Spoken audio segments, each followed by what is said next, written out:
Nós falamos sobre uma promessa e tratando agora do convite enfático. Aí na lição tem o tópico 2, é o convite com ênfase, né? Enfático, um convite enfático, né? Bem forte, um chamativo assim para despertar.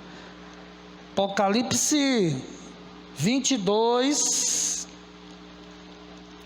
do seu versículo 17 e 18.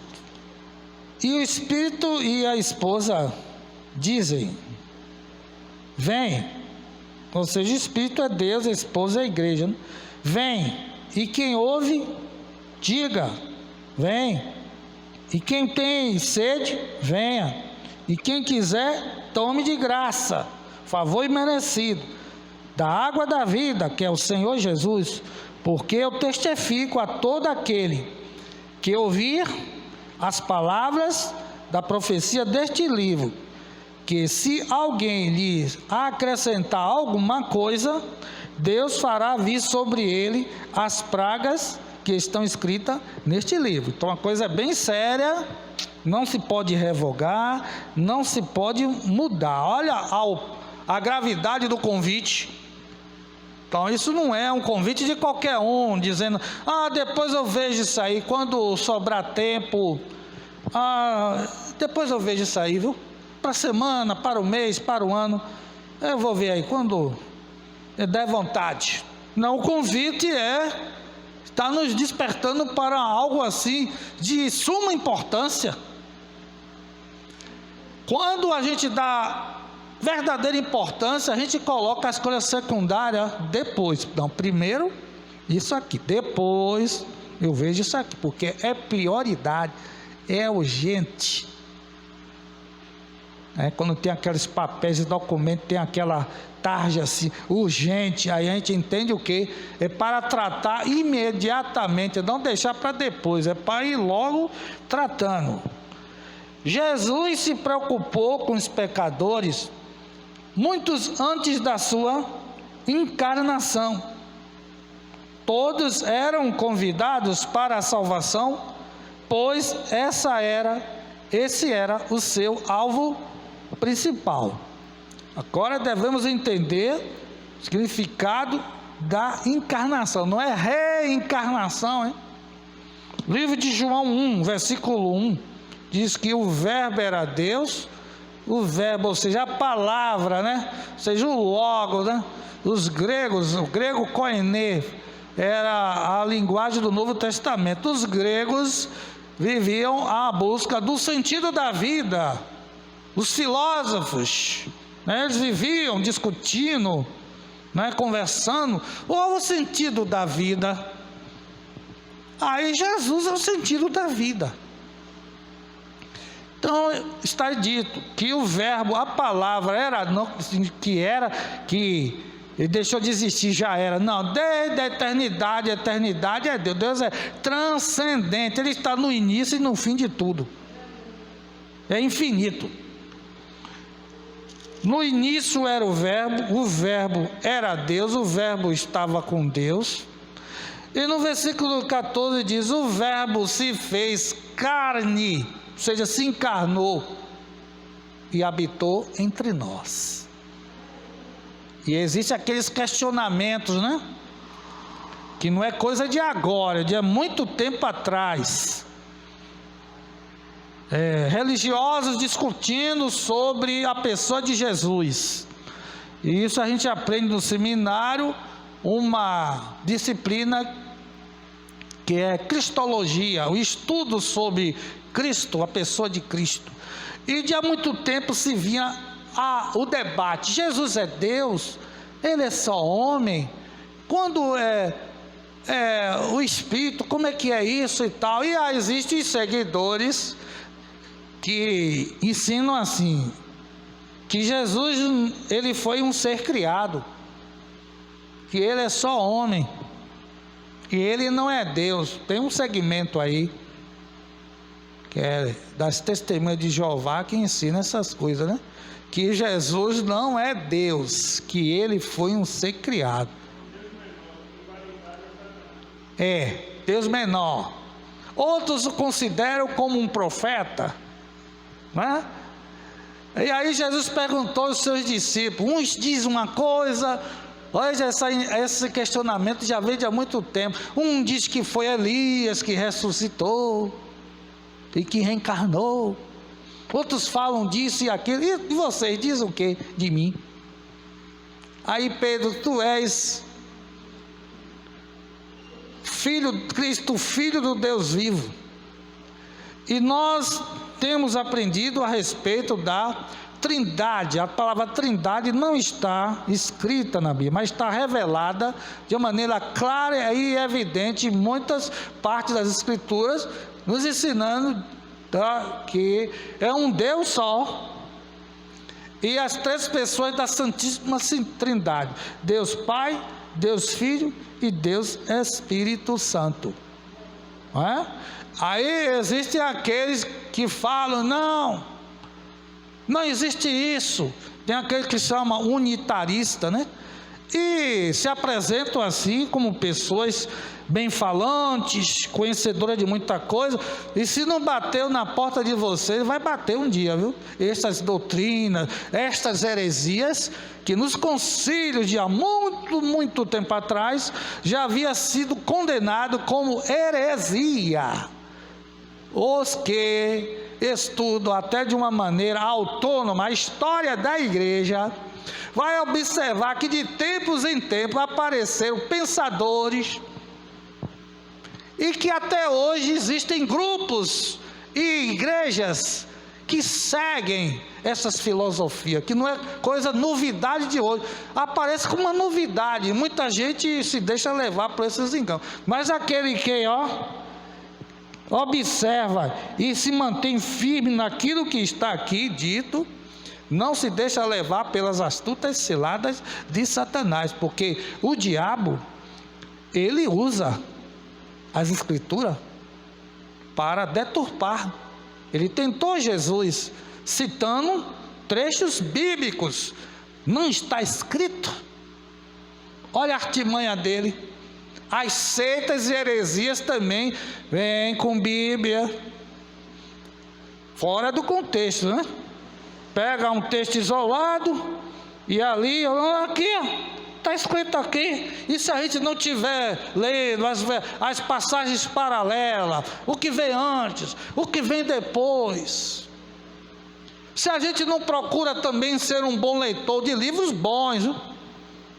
A Bíblia é o livro dos livros, e tem livros bons, livros clássicos, de homens de Deus do passado, que nos deixaram um legado de bons ensinamentos a respeito da doutrina real da Bíblia.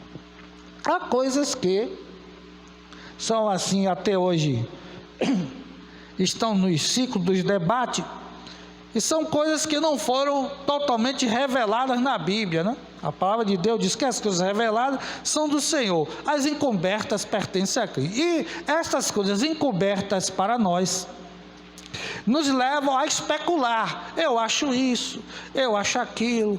Um é pré-tribulacionista, outro é amilenista. Isso vai de acordo uma ideia de outra, que não vai dizer se a pessoa é salva, é perdida. É apenas uma maneira de entender. Como existem pessoas que, por exemplo, olha para a Igreja Batista e dizem assim: a Igreja Batista é a igreja da porta larga, porque olha para vocês da ala feminina e se tiver com um brinquinho, diz que é do diabo. Olha para o irmão que está com a camisa vermelha, diz que vermelho é do diabo, né? Se tiver algum diadema, é do diabo. E aí vai satanizando tudo e vai interpretando a sua maneira. Aí se torna o que? O legalismo. Legalismo é isso, é exigir coisas que Jesus nunca ensinou, para que a pessoa tenha acesso ao céu. Se você não fizer assim, você não é salvo. Não sei se vocês já encontraram pessoas que se dizem ser crentes e que passam por você, e você diz assim: a paz do Senhor, e a pessoa, ó, não lhe responde nada, porque lhe considera um crente, ó, inferior, porque você não é da denominação dele, legalista, que exige isso ou aquilo para que você tenha acesso ao céu. O Senhor diz: venham a mim, aprendam de mim, que sou manso e humilde de coração, meu jugo é suave, o meu fardo é leve. Mas nós, falando de uma maneira geral, colocamos fardos pesados e ásperos e levamos as pessoas a imaginar que ser crente é assim, viver num jugo pesado e áspero. Mas Jesus disse que o meu jugo é suave e o meu fardo é leve. E por que está tão pesado e tão áspero? É eu e você que transformam o evangelho assim, e assustam as pessoas. Nós vamos, como se diz, né? Hoje não tem mais a fita, né? Mas vamos supor, vamos botar a fita. Antes da gente se converter, vamos falar a verdade, aí não tinha um certo receio dos crentes, que olhava para os crentes assim, umas atitudes realmente que não dá para aceitar, né? E tem muita gente hoje, não é que seja diferente, porque a Bíblia diz que a gente tem que ser diferente. Há uma diferença entre o que serve e que não serve. Agora, ser esquisito, aí vai representar bem o evangelho. Então tem muitas pessoas se portando de maneira esquisita e querendo passar para as pessoas que isso se chama espiritualidade. Agora observe uma coisa: já notou que estes que são bem legalistas e bem esquisitos, quando acontecem os escândalos, eles estão no meio dos piores escândalos? Olhe que Paulo olhou para a igreja de Corinto, a considerada a mais espiritual. Ele dizia que tinha coisas que eles faziam lá, que nem entre os incrédulos se ouvia falar, mas era uma desordem, uma bagunça. E olha que eles tinham dons espirituais. O apóstolo Paulo disse assim: não busque os melhores dons. Não, o apóstolo Paulo falava, ensinava, mas ele dizia assim: mas assim também, mas também, que bagunça é essa?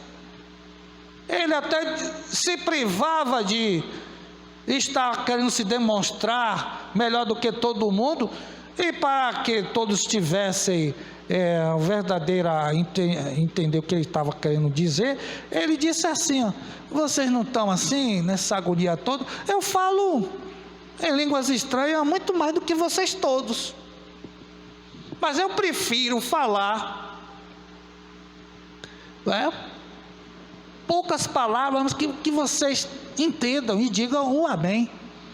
Porque que vai adiantar eu estar falando numa língua estranha e vai ficar estranho para você, que ninguém vai interpretar, vocês vão dizer amém de quê? Mas não é que hoje, até hoje, no pleno século 21, em todo lugar, aqui também, se trazer um pregador e começar a falar a língua de aquela emoção, aquela coisa tal. Agora pergunta assim: vem cá, ele quis transmitir o quê? Você sai daqui aprendendo e sendo edificado em quê? Não, a gente não, isso aí não importa não, a gente quer euforia. Então tem aqueles que veem que a massa gosta dessas coisas, de viver na base de, como eu já disse, tem gente que aceita Jesus bem emocionado. Estou dizendo que a emoção é errada. Todos nós temos emoção, sentimento, a gente se aquebranta, não, quando isso é do Espírito de Deus, controlado, tudo muito bem. Mas tem muita gente que vive concentrada nisso aí. Só Jesus e até a gente acredita, para lá, se converteu mesmo, e papapá. Aí quando aquela emoção acaba a fé. Acabou, não tem mais aquela emoção.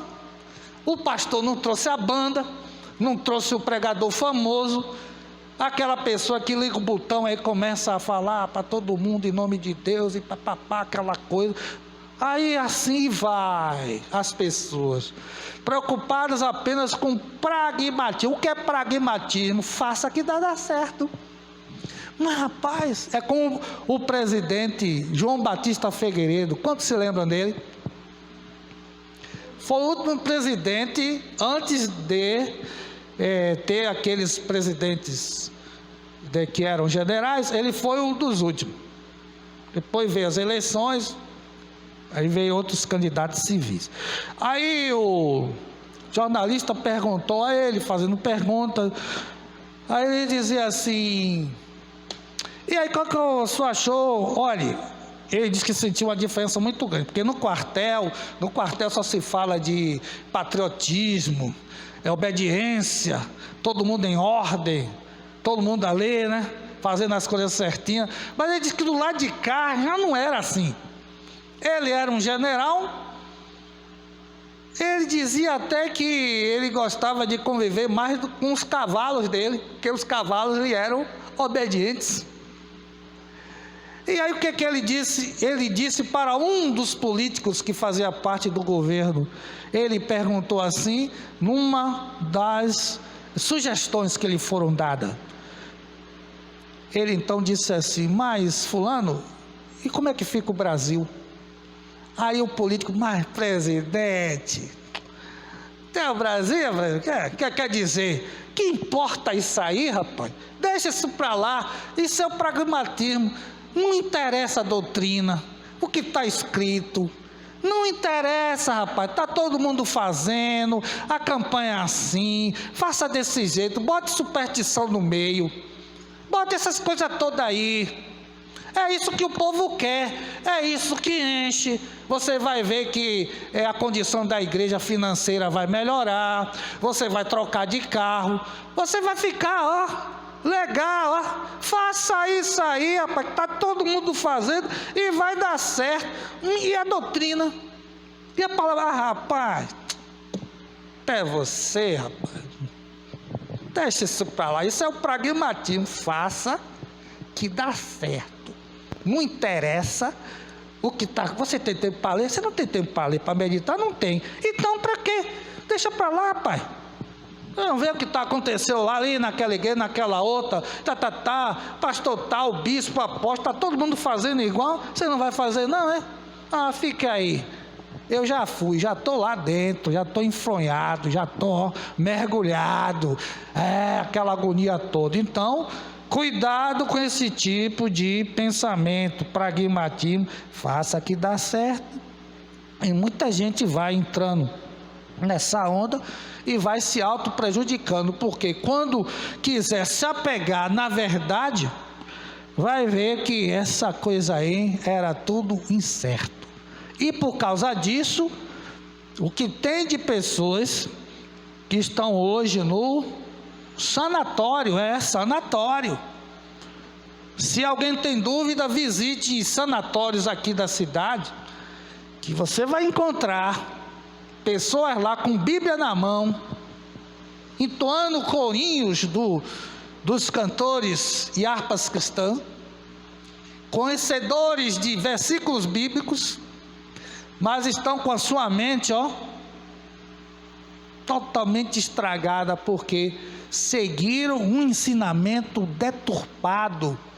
Jesus não ensinou essas coisas, não foi isso que o Senhor falou aos seus discípulos. Então nós temos que procurar, olha o convite aqui é uma coisa grave, é tão grave, é tão sério, que diz assim, eu testifico a todo aquele que ouvir as palavras da profecia deste livro, que se alguém lhes acrescentar alguma coisa, Deus fará vir sobre ele as pragas. Mas Deus é tão bonzão, não vai fazer isso, né? Mandou o filho dele para nos salvar? Não, isso aqui é ruim. Não, Deus no fim vai salvar todo mundo. Fique na sua, fique tranquilo, cabeça de gelo. No final dá tudo certo e todo mundo vai para o céu. Todo mundo vai ficar reunido com Jesus. Aí a palavra de Deus diz assim, ó: Deus fará vir sobre ele as pragas que estão escritas neste livro. O Senhor, Ele é bom, mas Ele é fiel à sua palavra. Ele não vai revogar aquilo que Ele disse. A palavra dele não volta vazia. Ou ela produz na vida do crente salvação, ou na vida do teimoso, impenitente, vai produzir o quê? Juízo. Jesus disse: as palavras que vos tenho dito, espírito e vida. E se não acreditam nelas, estas palavras que vos tenho dito, os há de julgar no último dia. Porque juízo é assim, né? Não é porque, eu tive um sonho, eu tive uma revelação, eu tive um sentimento, uma emoção. O juiz, ele deve se basear naquilo que está escrito. Nossa norma de conduta, regra de fé e prática é a palavra do Senhor. Então este convite aqui, quando diz nos chamando, é um convite de Jesus.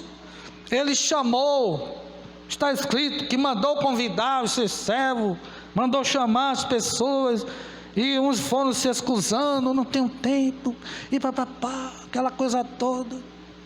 De vez de priorizar, porque quando a gente leva a sério, quantas vezes na vida a gente está assim com algo agendado, certo, mas por causa de um motivo de força maior, a gente diz assim: eu vou ter que cancelar este aqui para dar prioridade a este. Não é assim? Muitas vezes já está tudo certo, tudo marcado, motivo de força maior. Jesus ensinou estas coisas.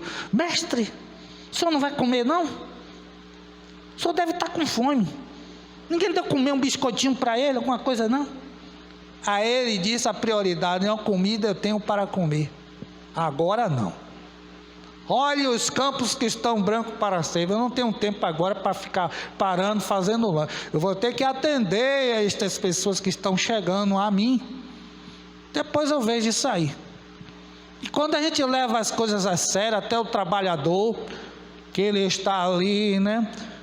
Eu mesmo via o pessoal, quando ele pegava um transformador de força, que é o coração da subestação, e olha que começava esse grupo aí, você tinha que estar lá, 4 da manhã, você tinha que levantar de madrugada, ir para a subestação cedinho,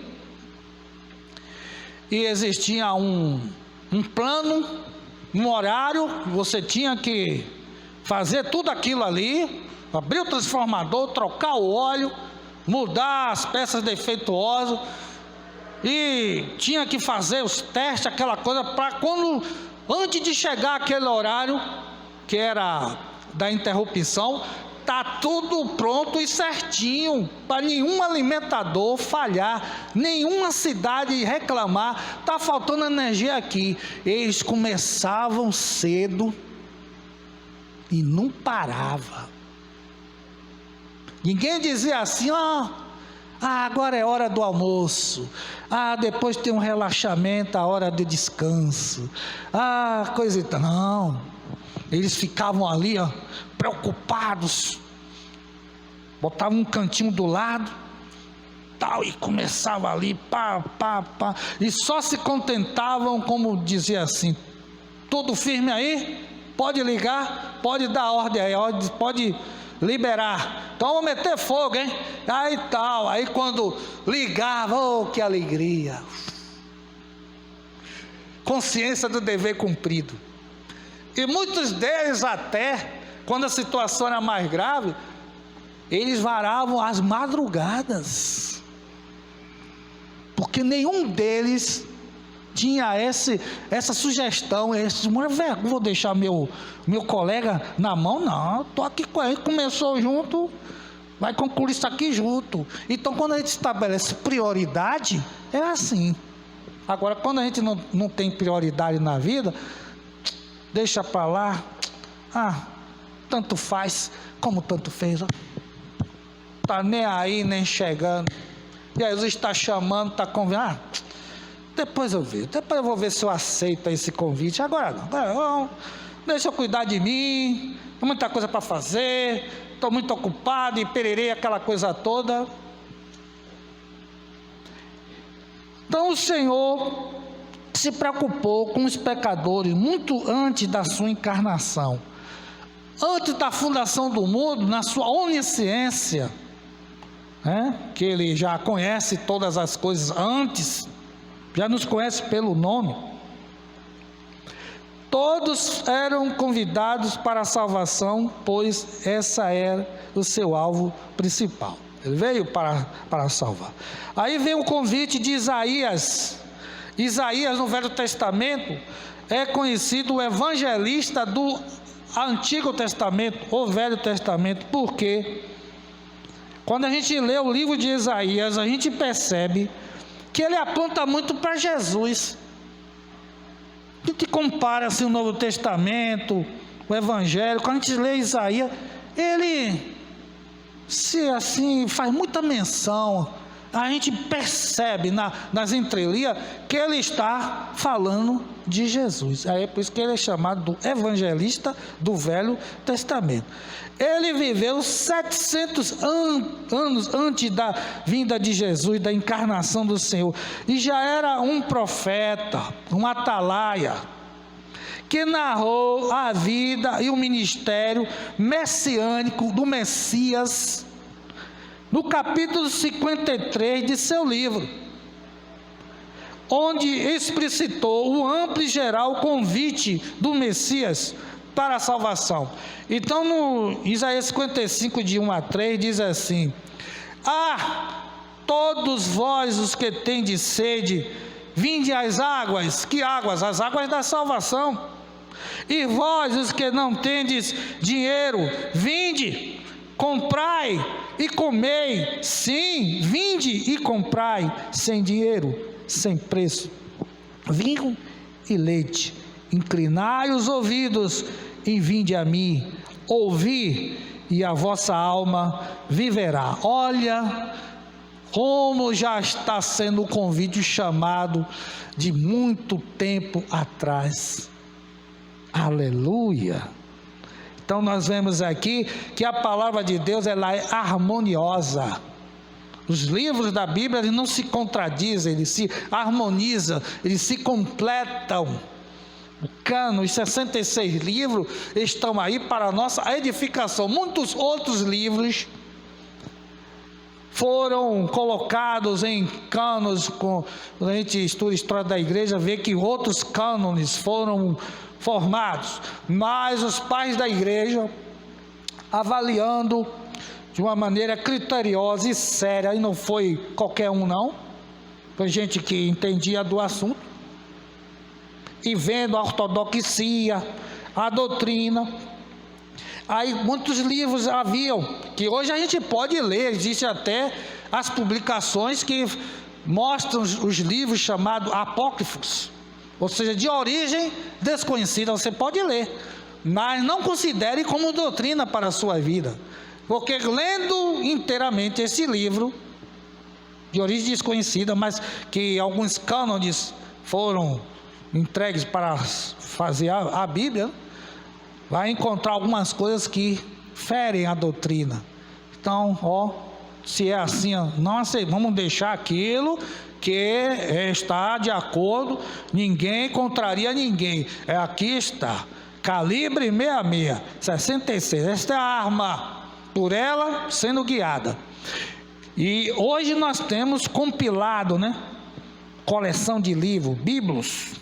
Antigamente não tinha esse negócio de dividir em capítulo, em versículo, não tinha isso não. Graças a Deus que o Senhor usou pessoas dele para que esta palavra chegasse às nossas mãos hoje, para que a gente pudesse ser guiada por ela. E existem hoje tantas Bíblias de comentário, que maravilha, A gente lê veio aqui dividido, a palavra, tudo bonitinho, tudo organizado. Isso deu trabalho. Foram equipes e equipes de pessoas conhecedoras de linguística, né, para traduzir de uma palavra para outra, porque existem palavras que você não encontra uma palavra correlata em outro idioma, e você, e agora? O que a gente vai fazer? Então procura-se nesse outro idioma uma palavra que se achegue para que não perca o sentido. Então tiveram que traduzir do hebraico, o aramaico, o grego, para o português, para o alemão. Aí quando Martinho Lutero traduziu para o alemão, oh, que maravilha! Que antigamente, até aqui na Bahia, era assim. O sacerdote, ele fazia a missa em latim e de costas. Já pensou você chegar aqui e você só ter o direito de dizer amém? Agora entendeu alguma coisa? É isso aí, tem que ser assim mesmo e acabou. Fique quieto para ganhar bobo.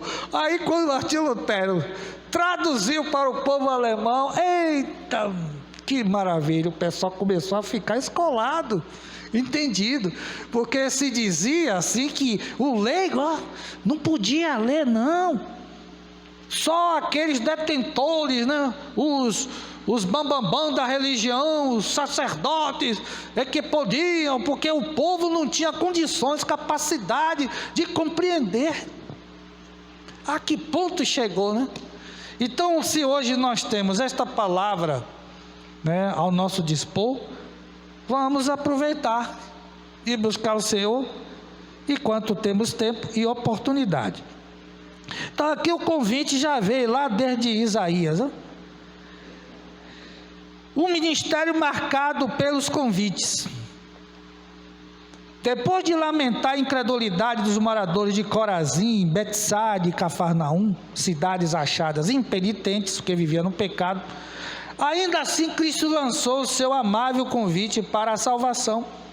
Mateus 11, 28 e 29, dizendo desta maneira assim, vinde a mim, todos os que estáis cansados e sobrecarregados, e eu vos aliviarei.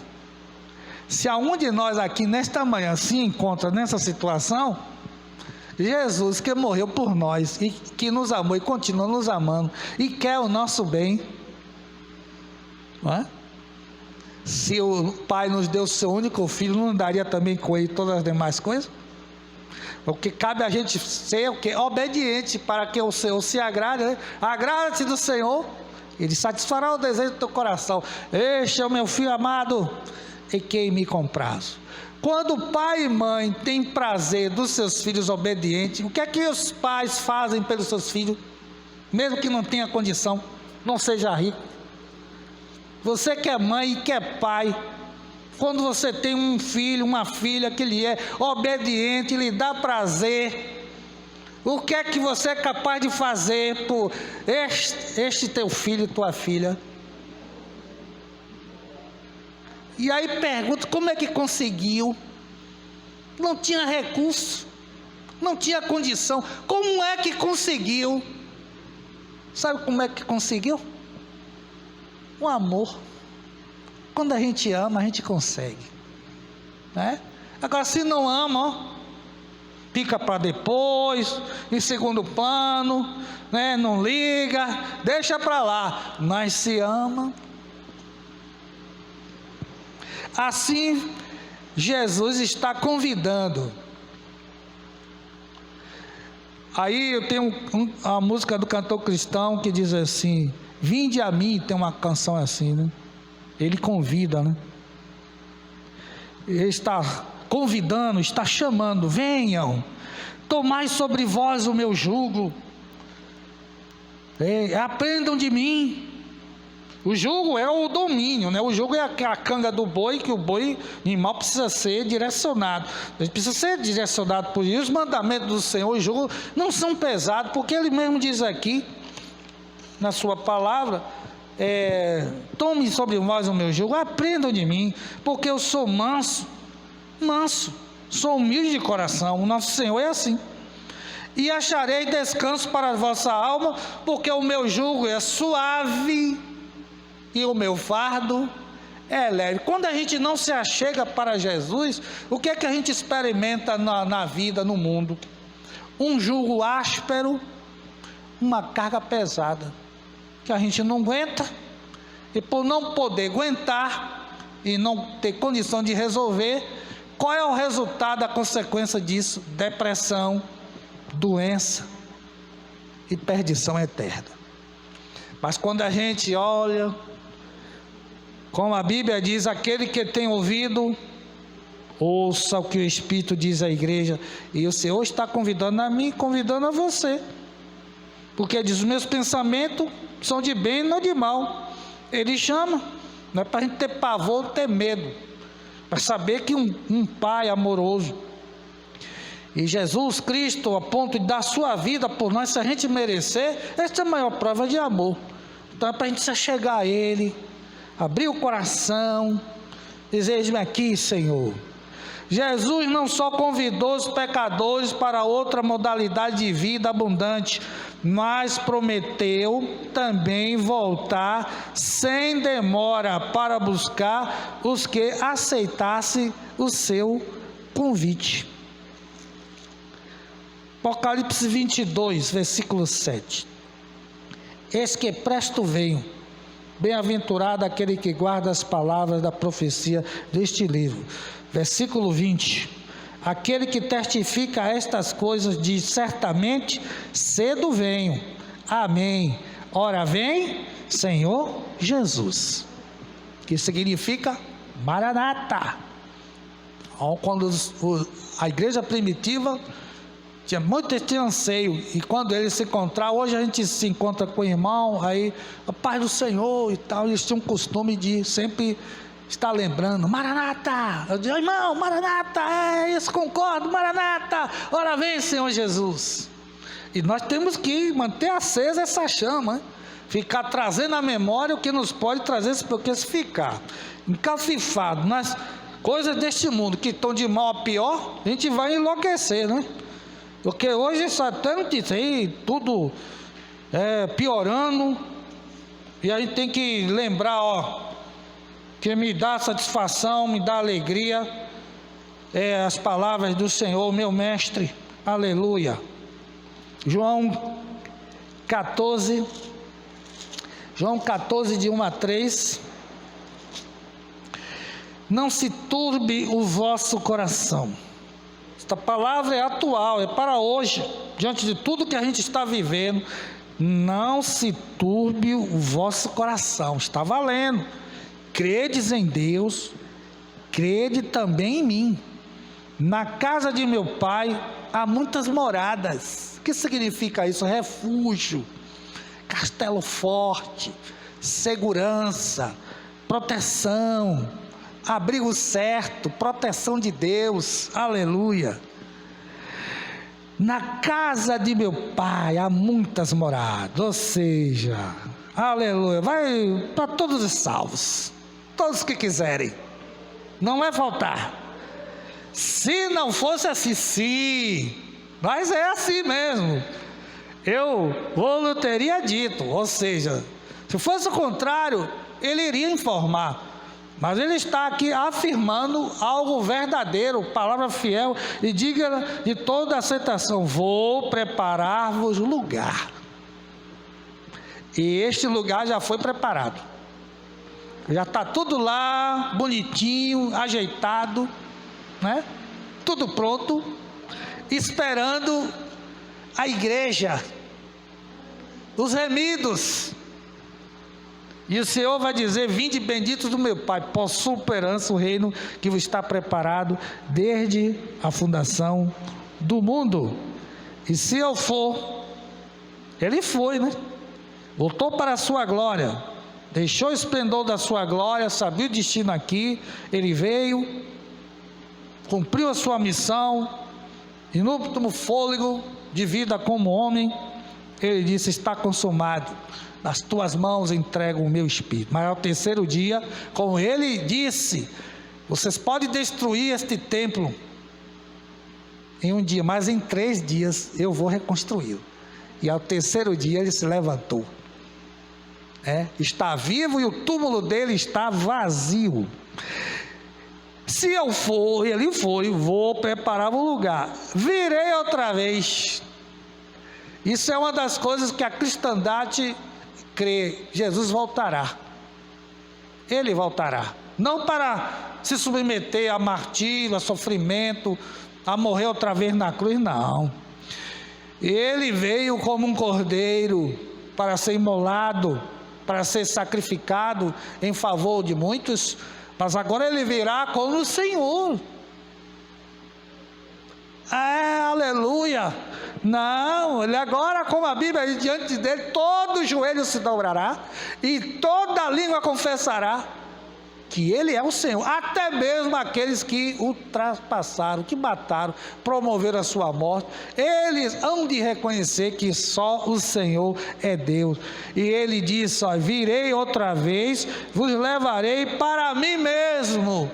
Não é para o outro arcanjo, o querubim, é para mim. Eu quero vocês comigo, junto a mim. Eu morri por vocês, eu dei a minha vida por vocês. Eu amo vocês, eu quero vocês comigo, junto comigo, não separado, para que onde eu estiver, estejais vós também. Oh glória!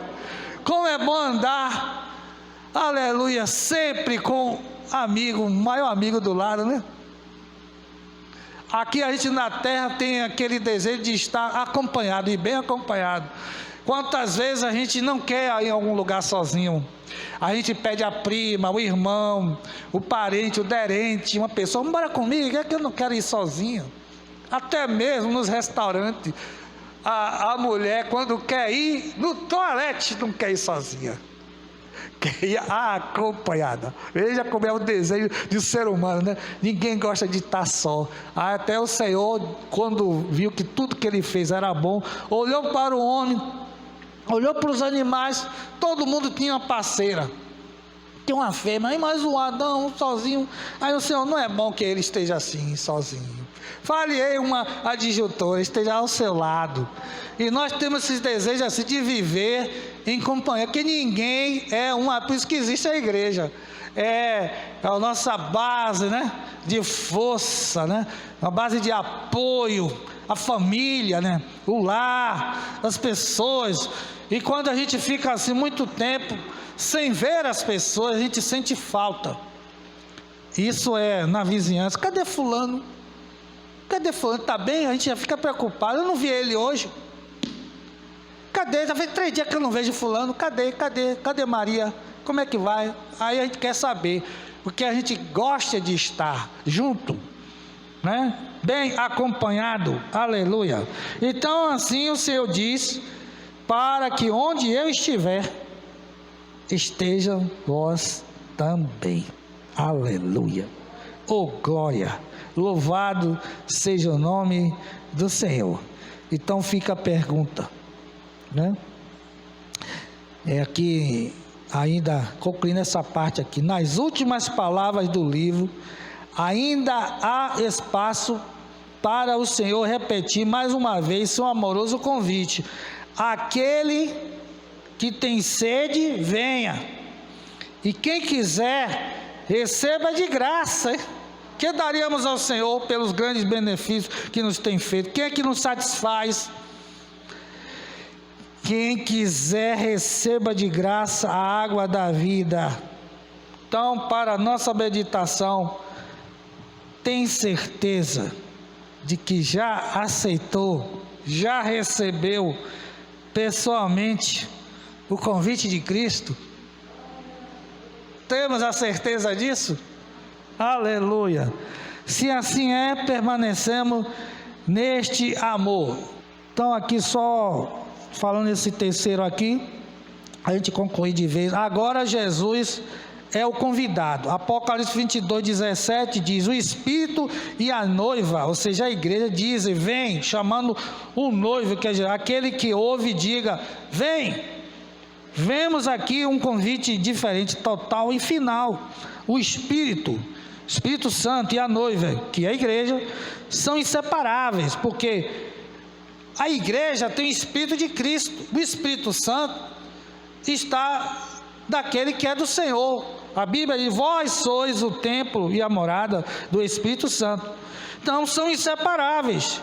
Ele, como o Paracleto, ou seja, nos ensinos do seminário tem uma doutrina, uma matéria que é paracletologia, ou seja, doutrina do Espírito Santo. Esta palavra grega, paracletos, significa Espírito Santo, né?